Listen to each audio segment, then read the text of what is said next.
was made to love her, Stevie Wonder, featuring the great James Jamerson on bass. So we'll take a look at the bass line today. Only a few chords in the song. We're based in the key of F, but we're not really staying in the key. We start with an F chord, and then the two main other chords are D flat, E flat. So you have that chord progression, that resolution of tonic, down a major third, up 2 frets to the flat 7, and then back up to the tonic. That's a common chord progression. Right. Kind of unique sounding. In between the first chord, the F, we have a quick B flat minor 7 to an E flat 7, right? And then, even though it's not voiced in the chords, Jamerson implies an A flat chord to get to D flat. So rather than just going from F, B flat minor, E flat, D flat, Jamerson will, in his note choices, go F, B flat minor, E flat, A flat, D flat. So you see how that works? All right. So one of the things, and I mentioned this before, Jamerson had a background in jazz. He was a jazz upright bassist, and he knew quite a bit about walking bass lines. And he would utilize the concepts of walking bass lines and using chord tones and chromatic passing tones to great effect in a lot of his bass lines. So we're going to take a look at how that works today. The first thing you hear in the song is the hook of the song. It's an instrumental hook of, which is straight F major pentatonic, right?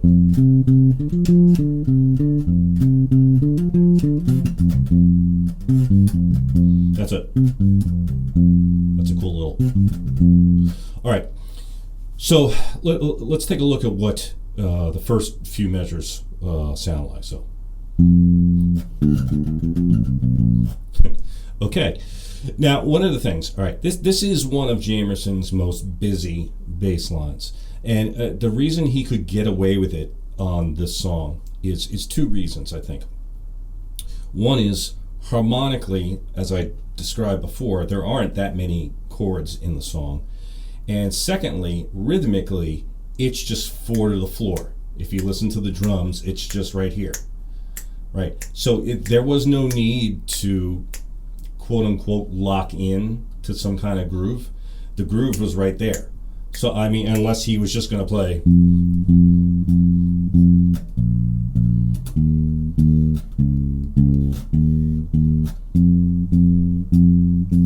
Right, which a lot of bass players would do an offshoot of something simple like that, right? Not Jamerson. He was, I'm going to town on this one. All right. A lot of the first, it's a 4-bar phrase, and the first measure is full of 16th note variations. The second measure, he kind of reels it back in on the B flat minor to E flat. He usually plays 8th notes in some sort of variation of that. And then the last 2 measures, he's always got this sort of climbing arpeggiation.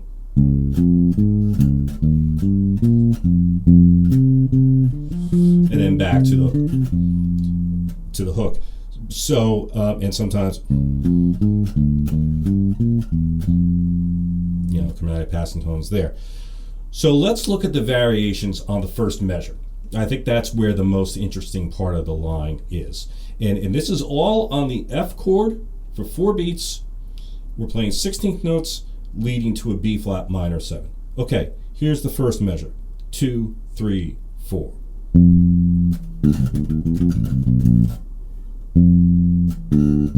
Jamerson would often do that, again, from upright playing.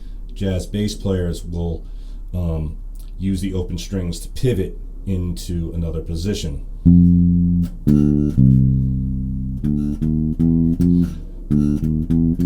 Chromatic, open string. So, I mean, that could be a walking bass line. If I play that in quarter notes, right? You can see where that comes from. The second measure, second line, first measure on the F chord. 2, 3, 4. Now, I love that little syncopated part right there. How he just lays into that A and holds it for an extra 16th note. But still the same chromatic language getting down to the B flat, right? Okay, let's go to the next line, same measure. Here we have this, 3, 4. Okay, so you see, we're still getting those same harmonic notes, but the rhythm is slightly different every time. Okay, let's keep going. Fourth line, 2, 3, 4. So now he's giving you a little less, and then brings it back. Let's go to the next line. 3, 4. Wow, so check out that little syncopated bit. So, you know, I mean, you really got to be in control of the groove to pull something like that off, because it just tips the balance a little bit. 3, 4. And then he just brings it right back home. Let's take a look at the next one.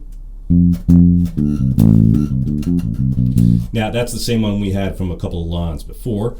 So I mean, clearly, you know, he had maybe a few of these worked out, or this is just part of his language that he just naturally had, you know, in his back pocket.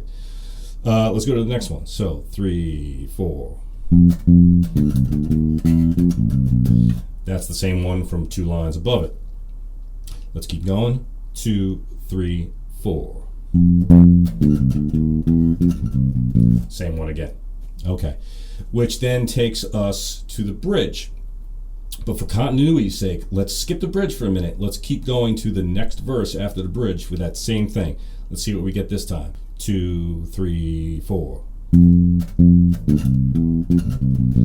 Now, coming out of the bridge, which is really busy, he gives us much simpler version.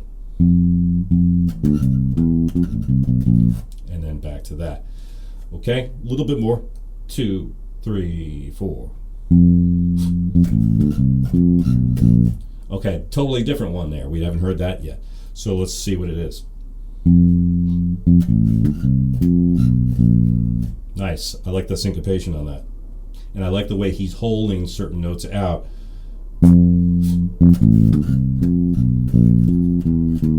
You know? Okay, and then next line we're back to this. Now he's just letting it rip again. Right? Same thing on the next one.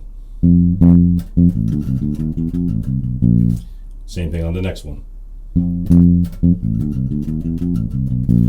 Same thing on the next one. So you see there's like a compositional balance there, even though I'm almost certain this entire bass line was improvised, you know, on the spot. But anyone who's a good improviser knows that it's like you're composing as you're doing it, and you have like a certain overall scheme in mind, like a framework, right? So you see how he waited till the end of the song to just keep hammering home a real busy part on that measure. Right? But before that, leading up to it, coming out of the bridge, he played it simpler. You